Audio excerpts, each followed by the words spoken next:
Paranormal Karen, she's so spooky. Paranormal Karen, funny too. Paranormal Karen, she's so spooky. Oh, and did I mention she's funny too? Yeah, cha-cha-cha.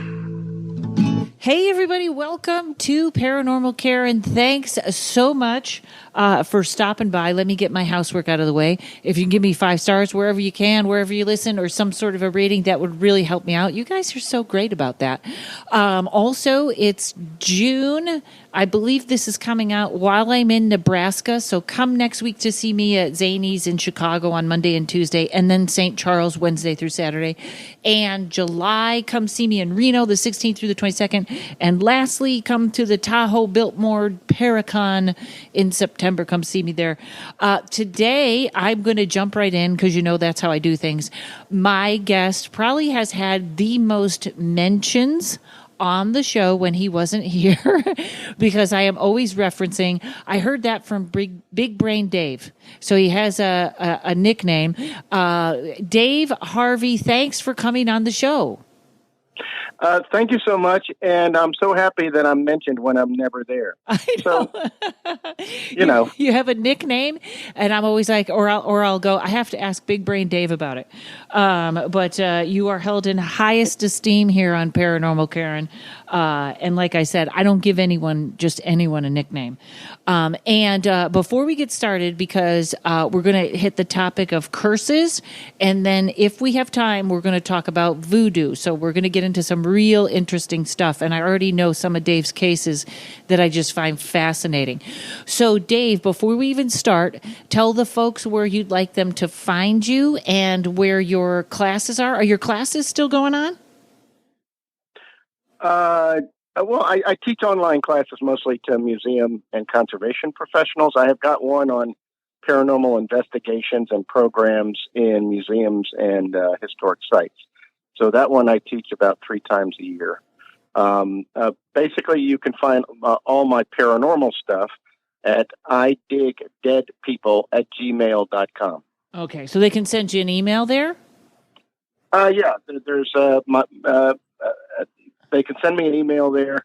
My website is idigdeadpeople.weebly, weebly.com. Okay. And so go to my website. I've got some blogs up there with some general information, and I post my paranormal stuff there. So go to my website. And you know what? I think it is still up for folks that would want. I think you've got some stuff on the paranormal consultation. Is that still up? More normal. Yeah. I did a podcast with Tom Durant several years back, and that is still up. Altered States Paranormal Podcast. So if you like the oldie but goodie, kind of the classic rock of the paranormal, you can find those online too. Those are They're terrific. still up on iTunes. Yeah. All right. So, Dave, so I called you a while ago to ask you questions about curses. And so let's start with sort of the disclaimer part of where the part about when people sort of think they're cursed and it may not be. Well, let's first start with the definition of a curse, because a curse is a huge sort of, it encompasses a lot of things. So I want to distill that down into its simplest form, and then we can go on from there. Okay. So a curse is any expressed wish that for some sort of adversity or misfortune to befall or attach itself to some other entity. Okay. One or more persons, so it can be a family, it can be just one person, it can be a place, it can be an object. And it may refer to such this wish or pronouncement be made effective by a supernatural or spiritual power, such as a god or gods, a spirit or a natural force, or else kind of a spell by magic or witchcraft. In other words, you not only curse the person or the place or the other sports team or whatever, but you invoke some supernatural entity in order to have them make it happen. Okay. Because that's a component in it. And sometimes they're called hexes or jinx as well. The hex is particular to Pennsylvania German. So in areas of Pennsylvania, the barns with the hex signs painted on them, which is the hex sign is actually more 20th century than it is earlier. But they were symbols seen on German fractures, which were kind of embroidered things that they would put symbols on and little sayings and stuff in the 19th century. Okay, and then later, when you say that, it's very funny. I believe that I was speaking with I can't remember who I was speaking with, but the hex symbol is there. Can you give that a quick description of that? Well, it's like an abstract geometrical symbol. Sometimes a flower that's been sort of abstracted with several different colors. And like I said, they went from these kind of 19th century small little samplers that were embroidered, called fractures, but by the sort of the German Americans in that part of Pennsylvania, to being painted on barns in the 19th century as kind of a protective thing to keep misfortune from coming to the farm. Got it. And yeah, and so so that's what a hex is. But a jinx is more of a African American reference. But it came to be like, the Red Sox were jinxed when they got rid of Babe Ruth in the 19 teens, and they didn't win the World Series for 100 years. That's a jinx, right? That's what my father used to call my mother when we'd go to the casino. He'd say, "Take the jinx away." There you go. So that's a derivation. It's sort of a second cousin to a curse kind of thing. Right. Okay. And in many belief systems, you've got to do a ritual to make it happen. And there's some where it's simply saying it or writing it down that makes it happen. Okay. So then it's something that has to be broken or removed. Okay. Okay. So when it's put in place, it's put in place. Okay. And it also, it's involved in a lot of folk magic now, or folk beliefs. So you've got kind of two systems of belief. You have religious beliefs, which when we get into voodoo later, that is a very specific religious belief. Okay. But underneath that is what's called hoodoo, which is, again, something that came through, it's kind of a creolized African folk magic that kind of mixed with belief in, the Catholic Church and stuff. And so it involves elements of both. And it's sort of doing good luck stuff. So, and people today who practice that, people who are Christians, right, who go to church on Sundays, but they've got their crystals, they've got their sage. Right. It's kind of a personal practice sort of folk magic for good luck or good health or good power. A lot of it uses herbs and minerals and stuff like that. Some of it is protective, like, the iron horseshoe above the door that came out of Ireland, that's for protection. That's to keep sort of the little elementals, the fairies and the elves out of the house, because iron scares them off. And I'm going to slow down, stop you for 1 second with a couple of questions. And just to be specific about a cursed object, somebody could put a curse. Say I'm mad at my neighbor. I could curse a cup of sugar. I know you can't really do that, but and then I give it to them, so they are cursed. They give that cup to someone else. The curse stays with the cups, not the person. Correct? It can be attached to an object. You can attach it to a house. You can say, "May they never be happy in that house because they're the neighbors I hate." You can do it. You could curse the bed. Quote where sex and marriage and. I think that's already happened to me. Yeah. Okay. And and when you said that saying or writing, it's still reaching out to someone on the other side. In other words, I can't say I curse you. I have to get the help of someone. No, you can say I curse you, but there's also a big element which is invoking some sort of supernatural entities to do the work for you. Okay. So like someone who is a witch basically may invoke one of the kind of pagan gods to do something for them, in their spell work. So that has specific religious and folk belief references too. And it's basically, and so that has an important part in the voodoo part we're going to talk about later. Okay. In terms of how that system works. Got it. Okay. All right. Didn't mean to interrupt you there. So you were too that it must be broken or removed, and horseshoes. That's where fairies. Well, that's an example of the folk magic or folk belief, as opposed to something that would be a more formal religion. Right. Okay.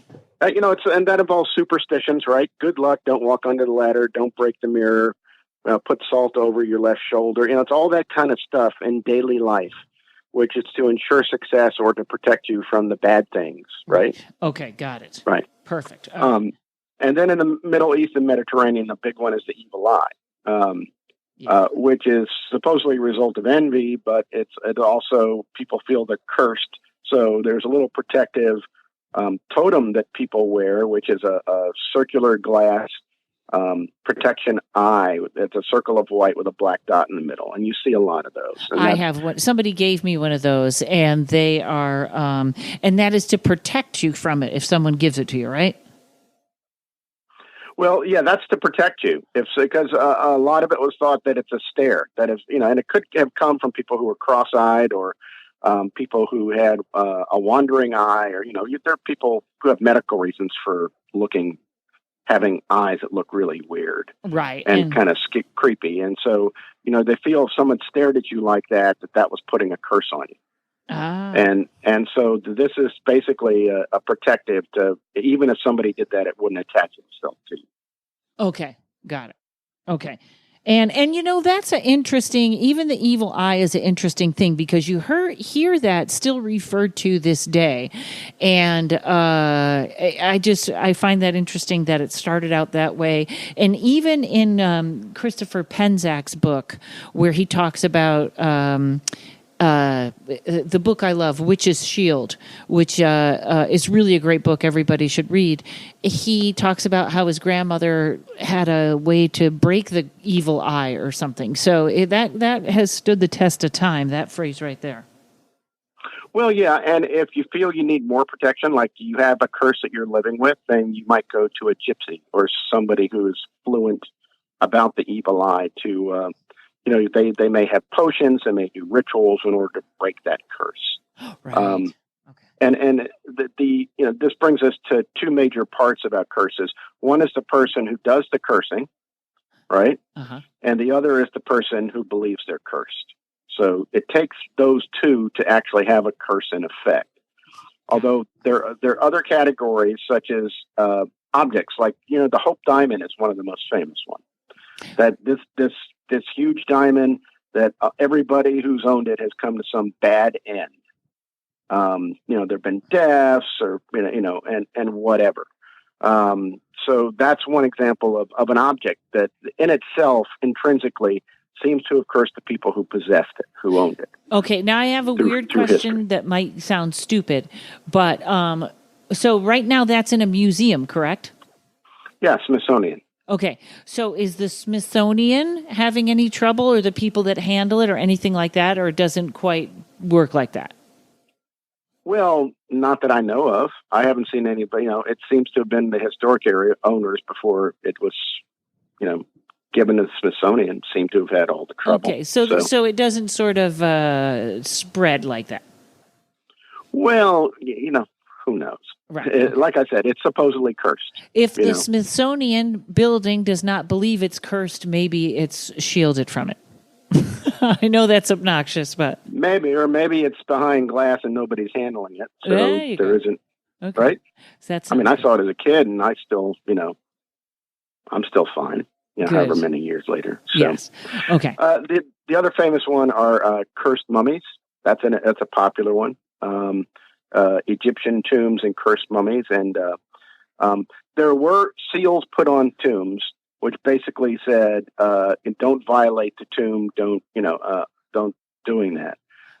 But most of that was, again, it was taken by the Brits in the 19th century and then by us later on and just over-popularized as, the curse of the mummy kind of thing. Right. Okay. But when they were able to read hieroglyphics and getting into tombs, they saw these, whoever violates this tomb will be cursed. But the King Tut is the most famous one everybody knows about. Right. Okay. And the movies have been made about that. Oh yeah. And one of the local ones here in Los Angeles is the story of Griffith Park. I'm not going to get to the whole story, but basically the land was a larger part of a Spanish land grant. And when the Anglos came into California and took it over, they basically stole the property from the original owner, and who was Mexican. And the daughter, I believe, was supposedly was murdered or killed, and so she's kind of the evil spirit that haunts the place. And by the time when Mr. Griffith purchased the property, he felt that all of his misfortune, and he ended up going insane and killing his wife, and he was let go because he was insane at the time, and he had all this incredible misfortune. He always blamed it on the property, on the place. Huh, interesting. So there could be cursed cities, like cities that never have any luck, or a cursed house where it's the location, and people come and go, right? And they have better luck when they leave the house, kind of thing. Right. So it can be attached to a place, a town, as big as a town or a city. So there are places like that.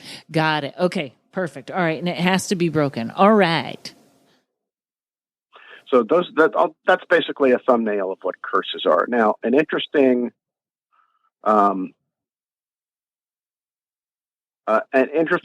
if people love, I know some of your listeners really love history, is a cursed tablet. Now, these were mostly started in ancient Greece and ancient Rome.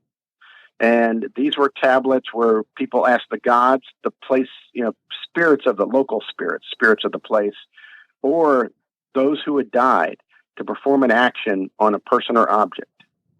And so they actually wrote these down on little strips of lead, and often they would, because lead is soft, because you can scratch in letters and words on lead. You can do it on a piece of paper. The paper ones really didn't survive, but the lead ones they find archaeologically. Then they pierce it with a nail, and it's placed in the ground beneath tombs, or thrown into wells or ponds, or put into underground sanctuaries. And there were also love spells that were sort of done this way as well. Okay. And sometimes they're discovered with small dolls or figurines. The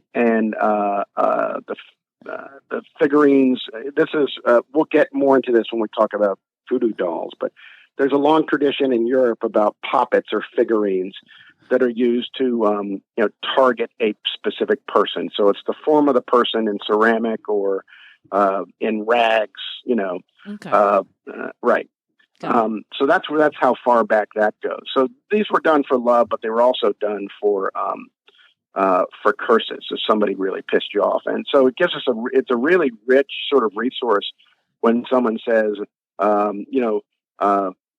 my neighbor Brutus stole from me, so may he never use his hands again, kind of stuff. Right. So you see very specific things of what people put down.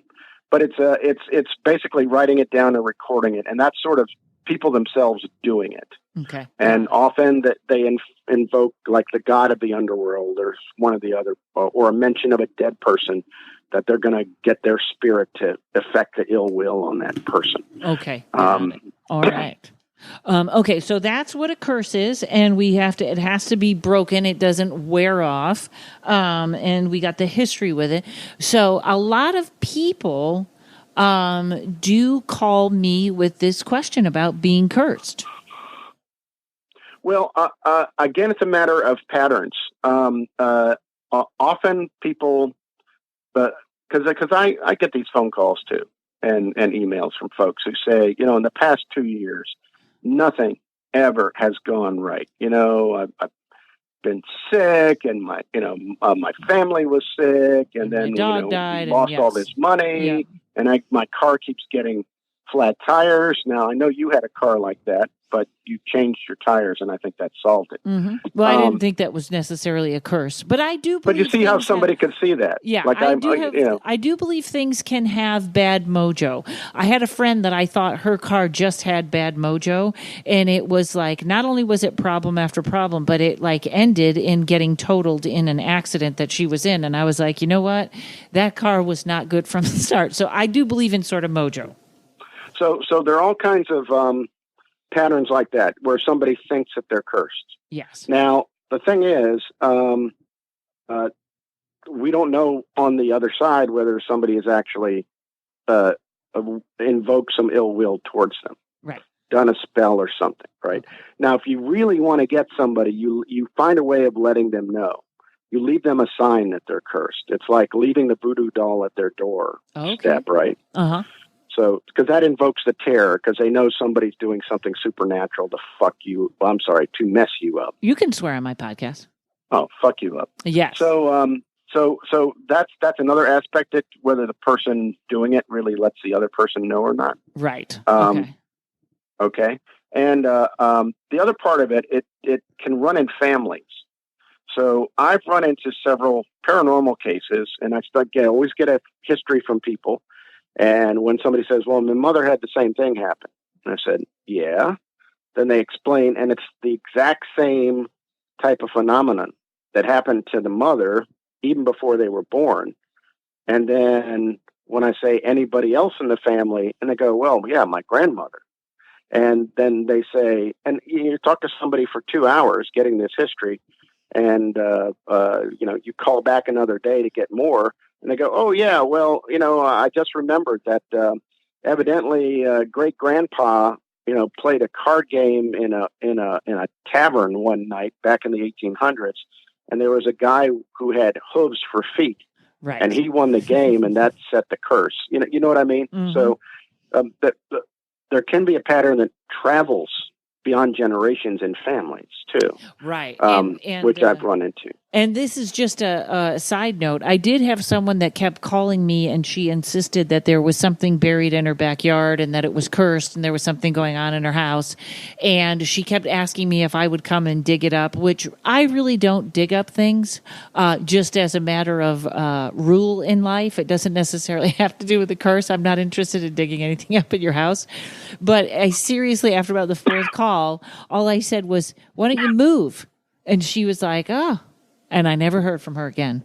So sometimes it's that simple. I think she had a house. It was like, well, move out of that house. If something is... So every listener who thinks they have a curse or something in the backyard, just call Karen. And I'll tell you to move.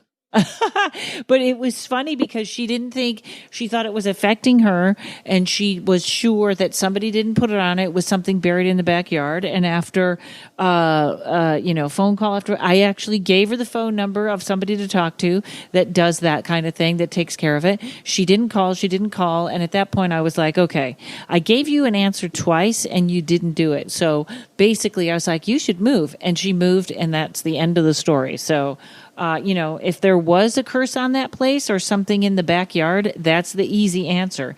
If it was something in her head, for some reason, I also gave her the easy answer. So that's how it worked. Well, part of breaking a curse, too, is you have to work with that person's religious system.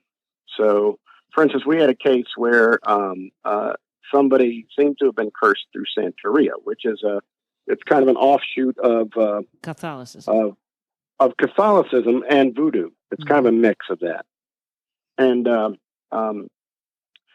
because they had found in their backyard, blood and feathers spread everywhere, like a chicken had been sacrificed, right? Got it. And so, and then they had this incredible run of they had both a lot of paranormal activity, and they had bad stuff happening to every member of the family at the same time. So, Tommy and I did that case, and we did sort of a general, and we had them involved. We did this ritual with them, but basically it was just to remove any kind of negative energy and stuff. And then we had them write down stuff on pieces of paper of how they wanted it to end. And then, we burned the herbs, and then they burned their wishes on top of the herbs in order to enact it. Got it. So you can do kind of a general thing, sort of to cleanse and to remove it. If you know specifically what the source was, whether it was an act of folk magic or an act of the evil eye or something, then you could be much more specific about what you do to break it. Right, because I was going to say, did they know who cursed them? Did they have an idea? No, they just found the creepy feathers in the blood. Okay. Wow. That is a little almost worse when you don't know who it is and you're kind of like, what happened? Yes. Did I lose you? But, that's still more evidence than most people have in terms of curses. Right. The fact there was a physical presence in their yard and it pointed to Santeria. Tommy knows a lot about, that because he's researched it because we run into it a lot around here. Mm-hmm. And so that's part of the whole thing. If you're going to solve any of these paranormal problems, you've got to do your research. You can't just throw holy water at everything or sage at everything. Right. And think that's and you know work. what, Dave? Hold on one second. We're going to take a break. We'll be right back. I have a new favorite thing. It's my ring from Copper Case Jewelry. I did a show in Colorado, met a wonderful young man named Casey who told me he made crystal jewelry. So I'm in. That's all I had to hear.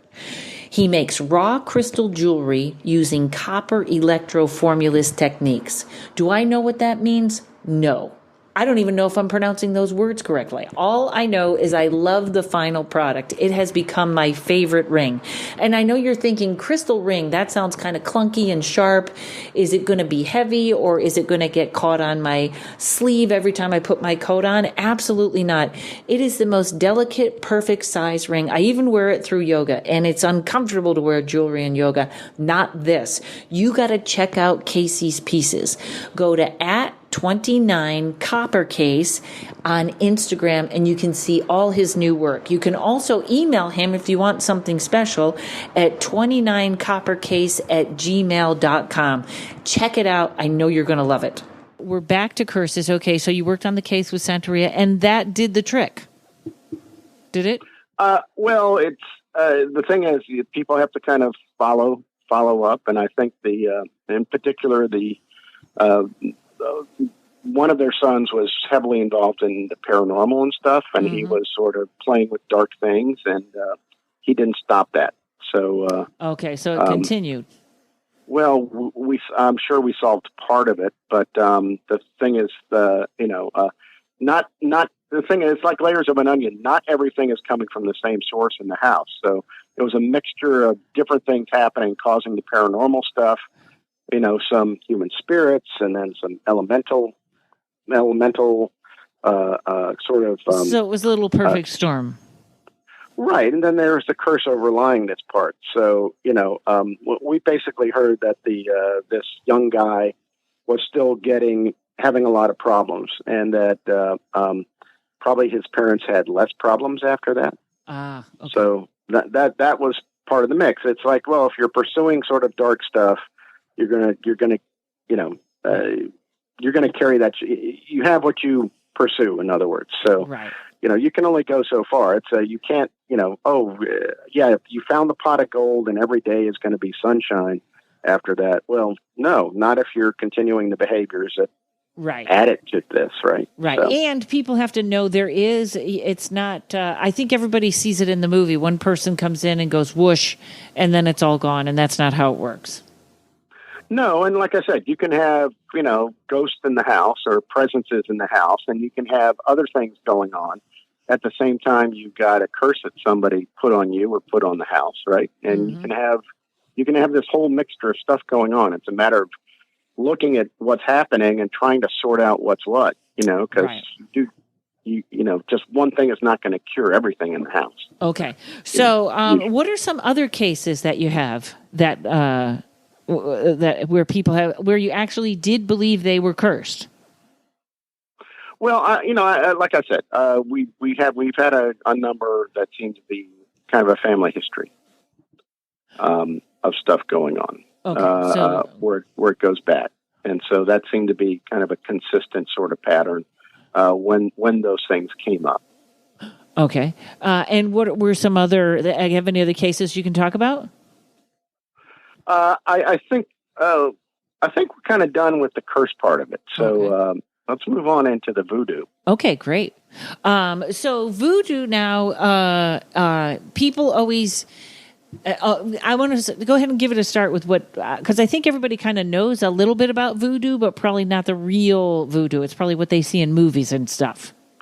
Yeah. Unfortunately, a lot of what people see as voodoo was basically invented in the 20th century, in novels first and then later film and TV. Basically, the religious practice came from West Africa, and specifically by the tribes or people in Ghana, Nigeria, and so a lot of those people were brought over to the Caribbean and to both South and North America in the slave trade. And so they brought their religion with them. And as it dispersed, then you've got a Haitian form of voodoo. You've got Cuban voodoo, Brazil, Puerto Rican, and then you've got a Louisiana form of voodoo.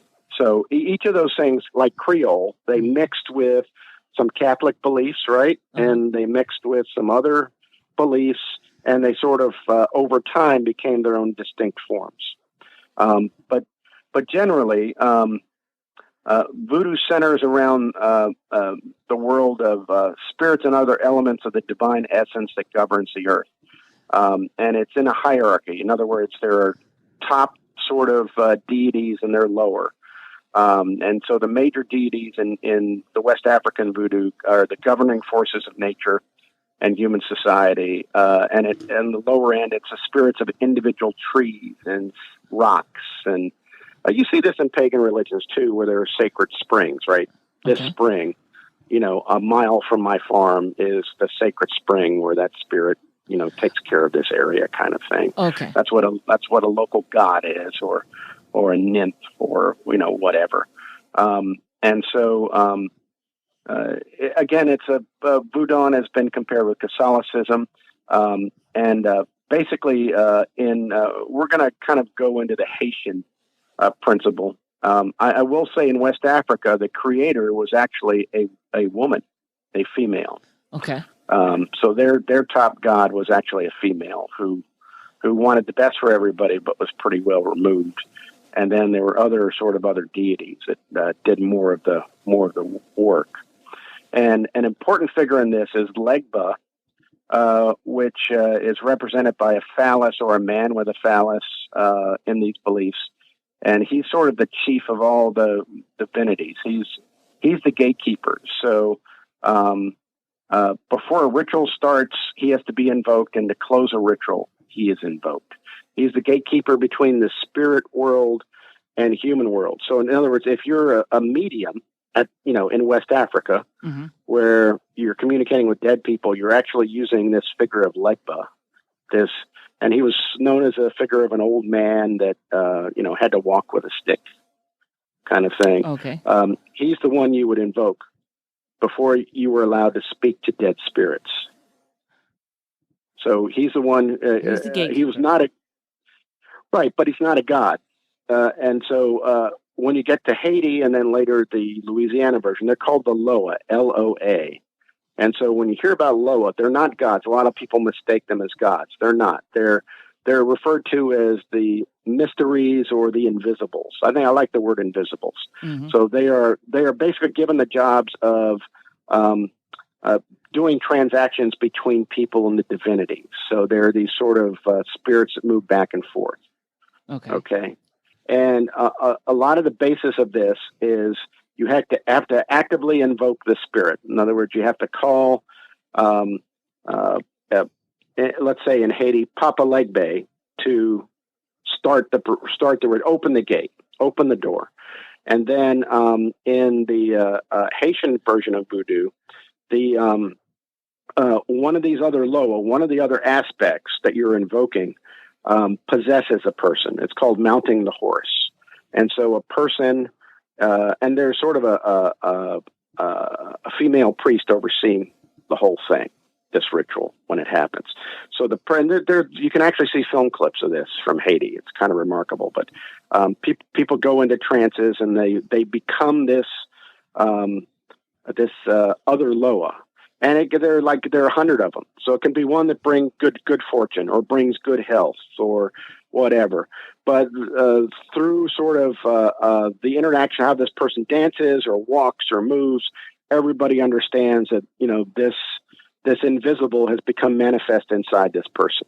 Okay. And so, and each of them have certain things that you have to make offerings to them. You have to serve this invisible Loa in order to have them do what you want to do. It's sort of like making a curse, right? You have to invoke one, and then you have to give her an offering. And Santeria, cutting a chicken's throat, bleeding it out. That's used in Santeria as a ritual, as a sacrifice, right? Okay. As a gift. And basically in Haiti and the Caribbean, it's offering rum or tobacco or something to eat. Some of them different ones like particular types of foods. And so it's offering that to them so that they can make happen what you want to have happen. And then basically, Legba is asked to close the door, and the person comes out of their trance, and then it's over. Okay. So that's the formal religion of voodoo. Okay. Okay. So, and like I said, there's 100 of all these. So they're very, very specific ones. And in the paranormal case I was telling you about, what happened? This guy started getting actual visits by spirits in the middle of the night by his bedside. And one, he was a gay guy, and one was his lover from 20 years before who had died of AIDS, who was standing there asking to be forgiven for how he treated him. And so they're actually speaking to him, right? Okay. And having a conversation with him while he's terrified, and it's right by his bedside.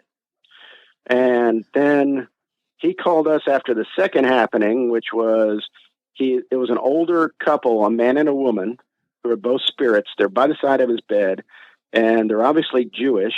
They give him their names. They tell him their street address where they lived. They told him they were dead and that they were upset by the way their children were behaving. And they basically said, here's their address. Here are the kids' names. You have to straighten this out for us. It's that specific. Now, usually in hauntings, you see something out of the corner of your eye, you hear something, but you rarely have somebody saying, this is my name, this is where I lived, and these goddamn kids are getting me upset, Right. and you need to go to this address and square this up for us. Right. That scared the living crap out of this guy. Right. So when I started talking to him, he said, because one of the questions is, have you had these experiences before? And he said, well, he tended to read people. He would know things about people before he would talk to them. And he could notice that there may be a presence in this house, but it was not nearly this vivid or, right. this sort of they're right next to my bed. Right. So he was totally freaked out. So, Tommy and I went over to his place, and we scoped the place out, and we're sitting in his living room, and I'm looking, and there's a little hallway, and on the far end is a bathroom, on the other side is the bedroom, and I keep seeing shadows walking down this hallway, one after the other. I'm going, my God, it's like a train station. I mean, it's almost like looking at a corridor, and you just see people just got off the airplane kind of thing. Right.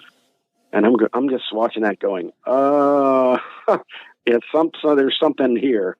There's a gateway that's open because they're going in a straight line, just straight, from the bedroom, right, straight on through. So we start trying to get down the specifics of what may have caused it. And that night we couldn't pin it down. So we're go back and thinking about it. And then this guy is he's writing me back and forth emails about stuff. And he said, I remembered that when he first moved in, he fixed the place up beautifully, and he said he had this favorite singer who published a book of artwork, and he said the artwork had these incredible designs, and so he decided to copy a couple of those designs from the twigs from the tree right behind his house. And one of the designs was a voodoo design. And the design was this geometric thing with some scrolls and arrows in the 4 directions, and kind of, it almost looked like a wrought iron ornamental gate, right? Mm-hmm. So he did that out of twigs, and he hung that right on the windowsill to his bedroom. And then he said, when he remembered that, he looked it up again, and it was the symbol for Papa Legba, the gatekeeper of voodoo. Ah. So basically, by making the symbol and putting up there, even though he didn't know what he was doing, he opened the door. So he was like, am I cursed? And, because this is where it comes back. He said, am I cursed and all that? So it's something really awful and evil. And I had to calm him down and said, listen, not necessarily, because given what's happened here, first of all, your dead lover coming back and saying, please forgive me, I treated you badly. That's coming out of love. That's coming on trying to make things right with you. That's letting you know how they feel. Right. And then this Jewish couple showing up, Beverly Hills couple, right? Mm-hmm. They're coming out of love for their kids. So none of these spirits are coming after you to intentionally terrify you or do bad things to you. They're coming at, so just look at it this way, and yes, it is terrifying for you to sit in bed and have this happen. But again, it's they're asking for your help. Right. Right. So you've got to look at it that way. And so knowing, again, because specifically we know how this started, I was able to do research about Papa Legba and what offerings you would add. We first asked him if we could destroy the symbol, and he said no, he wanted to keep it. So we just took the symbol from that windowsill and moved it to another tree in the back part of the yard. Okay. Away from his bedroom. Mm-hmm. And then we also left offerings of tobacco and some rum, and I forget what the food was we left there, but we left that on the windowsill as an offering, and basically asked Papa Legba to close the door. That this guy had learned what he needed to know. And so it was time to be able to sleep at night and have a settled life. And great. Okay. And I'm going to take a break right here. Hold on a second. Who do tarot readers go for tarot readings? They go to Melissa Sonova at melissasonova.com. She gave me the best reading a couple of months ago that is still resonating and helping me out now. She is authentic and to the point. You loved her on the podcast. She is the No BS tarot reader. She also has a tarot class online right now. Check it out. Just watching the promo, you will see how much fun you are going to have while you learn. Also, check out her book, which is always right beside me when I'm doing my readings or my tarot card for me in the morning. It is called Kitchen Table Tarot, and you will love it. Melissa Sonova, that's MELISSACYNOVA. Check her out. Okay. And now, Dave, tell us about voodoo dolls. A lot of people associate the use of, well, first of all, the definition of a voodoo doll is an effigy. In other words, it's some representation of a figure. It can be made out of paper, it can be made out of rags, it can be made out of sticks, whatever it's made out of. But it's a representation of a person. And it's into which pins are inserted or other things are done to it in order to, you can almost see this as an extension of a curse to affect the other person, to sort of affect the other person malevolently. So it's to sort of damage the other person, to cause them pain, or to do other things that affects them. In terms of, it's almost like a revenge kind of thing. When people have a talisman, that's a positive thing, right? Talisman's when you make something it's almost the exact opposite of this, isn't it? Well, but talisman isn't talisman is a broader thing. It's not necessarily the representation of a person. A talisman can be a rock, or it can be a religious symbol. The evil eye is kind of a talisman. And that's carried or worn on your person in a protective way. Got it. Okay. So that's very different. The voodoo doll is more related to the hoodoo, the folk magic, which means it's on a personal, everyday level, as opposed to something that's more of a higher spiritual practice or religious practice. Right. Talisman is for protection, and people can actually really make their own, can't they? Oh, sure. It's probably more powerful if you make your own. I mean, you can certainly buy them, but as with anything, and our mutual friend Tom Durant can tell you, is that, let's say you get a cross, right? And so Jesus is the one you call on for, protect me, you pray to, right? Well, you have to, if you don't sort of take that talisman, that cross you wear around your neck, and charge that with your intention. This is what I want this to do. I'm asking for this to represent your power to protect me, or to bring me whatever in life, right? If you don't put your intention into it, then it's not going to be very effective. So by creating it yourself with your intention, you actually make it more powerful. And that's why people who are magicians or people practice occult practices, they tend to make up, everything from they have spell candles they make themselves, they have mixtures they make themselves, they have talismans they make themselves. They'll get a crystal or a rock and again, charge that with intention. So that's sort of adding, that's empowering whatever material object you've got to do what you wish it to do. Interesting. Okay. So, sorry I interrupted you there. Okay. Voodoo dolls. And so, so people are doing this to hurt others, put pins in, etc. Well, you can hurt it or you can bind it. Like you can tie the arms behind their back to basically bind the person to keep them from doing something. There are all kinds of, it's more sophisticated than just putting pins in. Putting the pins in is, what we see in the movies and stuff. But using an effigy or what's called a poppet, which is a doll, there are many ways to use it if you're very skillful and experienced in sort of magic and that kind of thing. And the interesting thing is that although it's popularized as voodoo, right, which people associate with New Orleans, Louisiana, the Caribbean, Haiti, these dolls were used far in ancient times coming from Europe. So there's a whole tradition in Europe, especially Britain, of dolls made of rags and other things where they were actually putting pins in with the intention of inflicting physical harms, either on a witch who they thought had cursed them, because that's one way of breaking a curse is to put pain into the witch to make them break, whatever.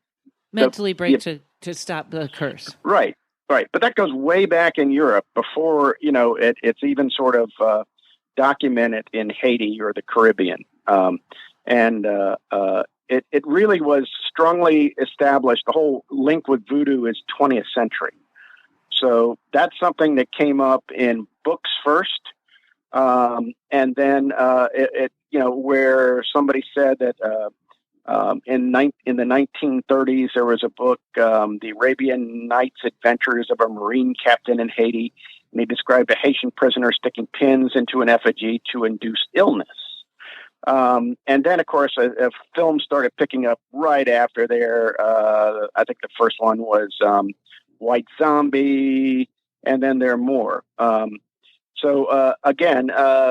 And Indiana Jones and the Temple of Zoom. That's where a voodoo doll was used to affect Indiana in a scene in the movie. I had it's very interesting, these things that bleed over. I had a guy that came to see me that his ex-wife was using Santeria, and when his kid would come back home, she would have tied different knots in his shoelaces that were exactly 1 inch apart, like she was doing some sort of a binding spell. And what makes these in this sort of folk practice, right, of doing spells or folk magic, what always makes it more powerful is having something personal from that person, whether it's hair clippings, fingernail clippings, or a possession of theirs. Mm-hmm. So that focuses it directly on that person rather than trying to make something realistically look like them. So that's part of the practice too. And that's part of spell magic too, is having something from the person. Like if you really want to curse somebody, you have something of them that you can use in order to send that directly at them. So that's part of this sort of practice as well. Right. Okay. Got it. Well, interesting. Have you ever run into any voodoo dolls? No, I haven't. But, I mean, in some cases you might suspect it. So we've had like some people reporting illnesses or pain that they thought were coming spiritually.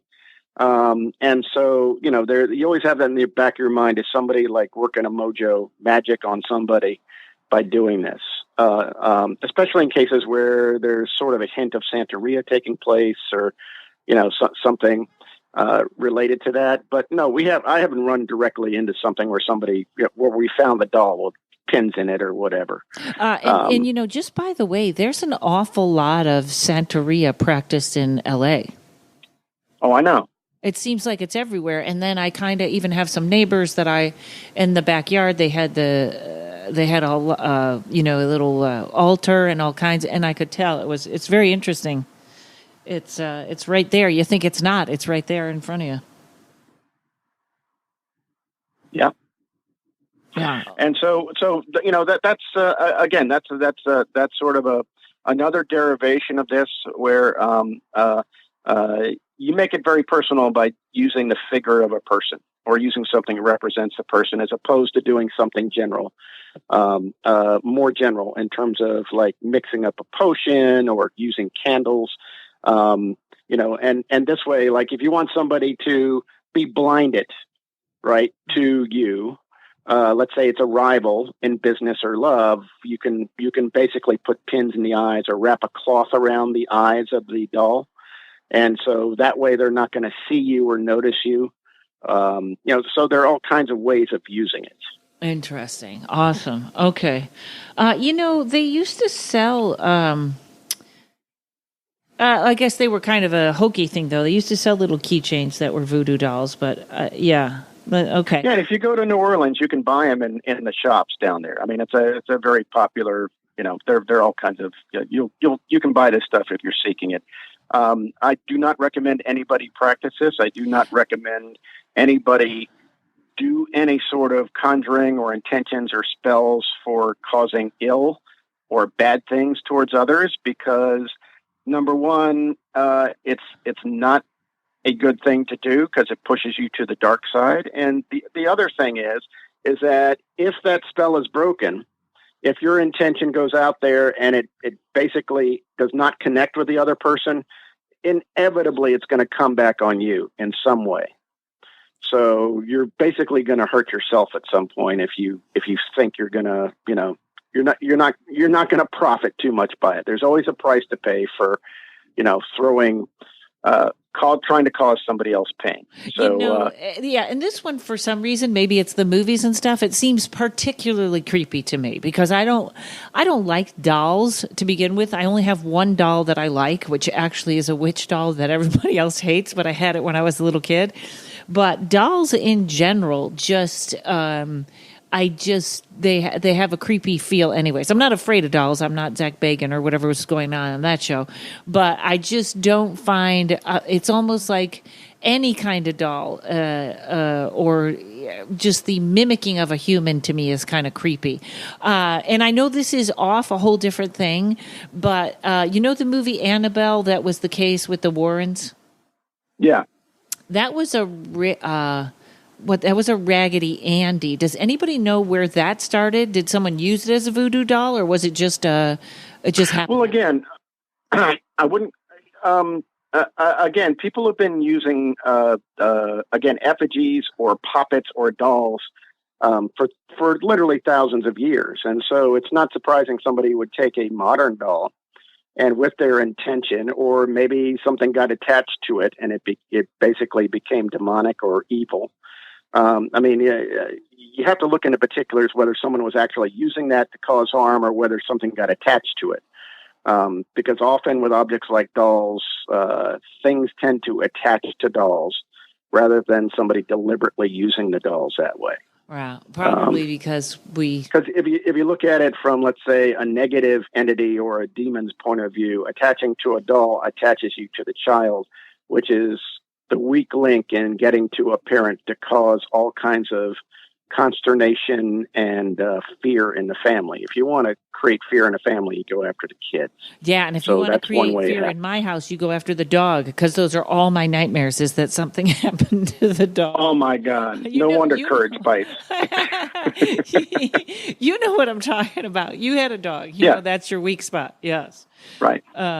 Okay, so great voodoo dolls, and I can't wait to get to zombies, but I'll let you finish up on voodoo. You should do a larger show on haunted dolls. I think that would be a good topic for you. You know, I thought about it, or I thought I was going to do a little funny web series on haunted dolls, but you know, in one of my things, people, when you go to, maybe I will do one on haunted dolls. What I recommend, and again, Tommy can help you make this happen, but I think you should get John Zaffis and talk about dolls with him, because he can address the doll you just brought up a couple of minutes ago and the specifics of that case. And John would be a great guest, and he does do podcasts. So talk to Tommy. He can give you contact information, and drop John a note to. I think that would be a good topic, because John is the authority on that stuff. And it's not a thin topic. It's actually way more than people think. Yeah. All right. Perfect. Okay. Any more with voodoo dolls? No, we're done with voodoo dolls. I think we covered it. And now one of my favorite topics, zombies, very popular. But I have a lot of problem with zombie movies, because I believe that zombies would smell. And so when they come around the corner and everyone is surprised, I'm like, didn't just smell it. That's my whole thing. But tell us where zombies originated. Again, a lot of people fix zombies with the practice of voodoo, and there is more of a relationship with that than there is with the voodoo doll in traditions. Again, zombie is more of a folk magic thing, because it's not a formal part of the voodoo religion. Okay, so you have to separate the religion from the folk practice. Okay. So a zombie basically is an undead being created by reanimating a corpse. If you look at sort of the story of Frankenstein from Mary Shelley in the early 19th century, Frankenstein was a reanimated dead guy. He was sewn up from different parts, but that's sort of the consciousness of that. Right. And the first mention in literature actually comes by a poet who recorded a history in Brazil, and that's from like 1819. That's where zombie, Z-U-M-B-I, is mentioned. And so, and in Portuguese, that word refers to the soul. And the whole part about a zombie is, this is somebody who's dead. Somebody does magic in order to reanimate or raise this dead person up, and then that dead person is not conscious of their prior life, and they're used as slaves. So in the Caribbean, there were reports that this was being done so that people who were had sugar plantations were raising these to do the crop, basically slaves to use in working the fields and stuff. They weren't used to go kill people. Man, they weren't eating the brains of people. Okay, and little hitch in the story, huh? Yeah, and in some traditions, they basically said that, again, from Portugal in the early 20th century, that the spirit was supposed to wander the earth and torment the living. But again, that's the Portuguese, and again, Portugal was in Brazil and South America. That was part of colonialism. So, they're kind of reinterpreting what they're seeing happening. What's interesting is that, so you have all this doing, and there's some films made about zombies in the 30s. And then there was an anthropologist he's been a National Geographic explorer for decades, Wade Davis, and he published his thesis for his PhD was going to Haiti and researching the zombie phenomena. So he actually hooked up with one of these sorcerers, one of these folk magic people, hoodoo people in Haiti. And he saw him make his mixture, and supposedly he had caught on to went down there because there was a news story about a man named Clarice who had a death certificate. He died, and this was back in the 70s. So he died, and then like years later, his family recognized him wandering the streets and incoherent, and so they said he was a zombie. And eventually, he sort of, with some medical care and stuff, he was able to tell his story. And the whole thing that was in this, he actually published a popular book called The Serpent and the Rainbow. It's a good read. And Wade Davis was an ethnobotanist. In other words, he was an expert on looking at the use by indigenous peoples and cultures of plant materials, okay, for medicines and for inducing like psychedelic experiences or putting people in trances and stuff. And so his thesis, one of the components that he was told was being used in this zombie mixture by the practitioner was a poisonous blowfish that was dried and then added to it. And then Wade Davis went on to say that this basically paralyzed your body, and that it was being looked at in modern medicine to use as an anesthetic during surgery because it had less side effects than regular gas anesthesia. Wow. And so his thesis is that this is what happened to this guy, Clarice. He was put in a coffin, and then he was dug up the next day and the coffin put back. And so his claim is the guy never died. He just, basically, if you use enough of it and you know the dosage, you can put somebody to the point where the heartbeat really isn't detectable. And so that's his whole thesis. Now, a lot of people have subsequently come out about that and said, those samples Wade Davis gave us, there was almost none of that in this mixture that he provided us, and we don't think this was part of the whole thing. That's the scientific explanation he was giving for creating a zombie. So there's that part of it, and it was a movie made in the 80s. It's worth a watch. But that goes much more into the Haitian voodoo aspect of it rather than the science part of it. What's the name of that movie? Is it The Serpent and the Rainbow? Serpent and the Rainbow. Okay. Serpent and the Rainbow. And again, zombies run all through literature, from Frankenstein to H.P. Lovecraft, again, to all the modern stuff that you see. George Romero is the one who popularized Night of the Living Dead in the 70s, where the zombies were these dead people walking, and that's where the eating of the brains came in, and they're out to kill people. And then you get to the Walking Dead, which is another version of it. The zombie has evolved a great deal from being a slave. Yeah, that's not a good movie. Yeah, and how they're created. It's like if you're bitten by a zombie or you're killed by a zombie, then you become what you know what I mean. Right. And also in modern films and modern media, zombies have been created by pollution or by nuclear, radiation. Yeah. Right. Or by a virus that, a pandemic. So they found different ways of trying to explain how they're created rather than by magic. That is funny because now you couldn't make a movie that created zombies by magic because people would go, that's not true. They're created by radiation. Although if somebody did it right, going back to the sort of magical part of it would be interesting because you could tie that into, witchcraft is very popular. So you could tie that back into it. And you can do it in a funny way. What's the popular one on Netflix that they just canceled, set in the Simi Valley? Santa Clarita Diet? Yeah. That's sort of more of a fun, modern sort of, drift on it, where the zombie is conscious. They can talk and stuff. They're not zoned out. Because the Walking Dead, the zombies don't talk, right? They kind of groan or whatever, but they, right. But this one, it's part of family life. Yeah, you're a zombie. You need to eat brains. So yeah, we'll make sure you get something to eat with the rest.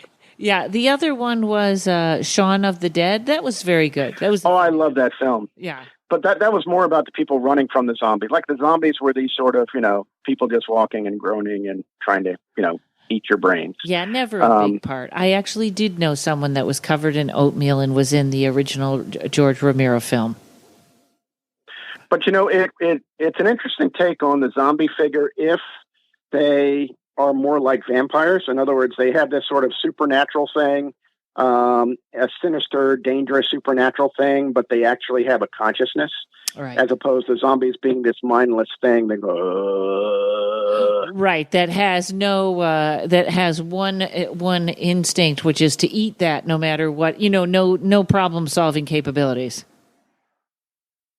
Now we've analyzed zombie movies way too far, Dave.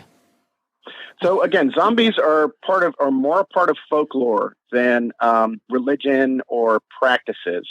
And